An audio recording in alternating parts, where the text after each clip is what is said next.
when I finished my PhD, right away, we started to fight the first Gulf War, which was an all-air power war. And I found my work from the 1980s suddenly more relevant than ever. I was in the Washington Post, USA Today, Frontline, designing the stories because we didn't have the talking military heads at the time. And then I get a call from the U.S. Air Force. And they're asking me to come in and help not just teach, but to build the curriculum. Then what happens as time goes on, I end up advising every White House from 2001. Being the aircraft. These stealthy aircraft that can penetrate the airspace, very small risk of loss. And then you see, but we don't know where the nuclear material is. The whole point of this is not to destroy a building.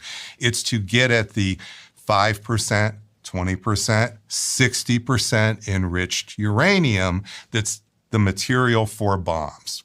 And last May, it was very clear they had the material for 16 bombs. Now, not 16 nuclear bombs.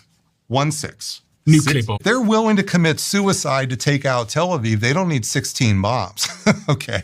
If they're willing to have their entire population destroyed they just need one bomb, take out Tel Aviv, they're done, right? That's not what's going on. They're following the North Korea plan. The North Korea plan, North Korea figured out when we went through this with North Korea in the 90s, okay, the very same thing, well, except we didn't do the bombing because it was not going to, we avoided the trap.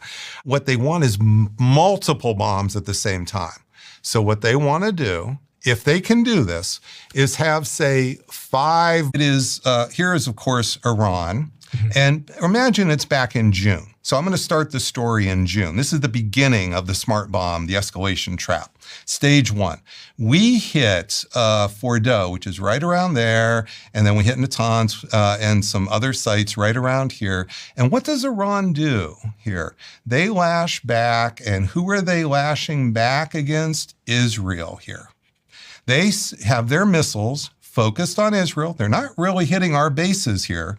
They're hitting Israel, and they send 3,000 Israelis. And we have good reason to worry they got them out because we actually have a satellite picture that shows 2 days before we bombed Fordow, there's a bunch of trucks moving stuff out. Gee, what do you think you might move out if America's about to bomb your site? Again, I don't think they're moving out the popcorn. So, and it's this material can be moved in what look like large scuba tanks. They call them scuba tanks, but I try to show pictures of this too. They're actually like as large as this table. So you need basically trucks.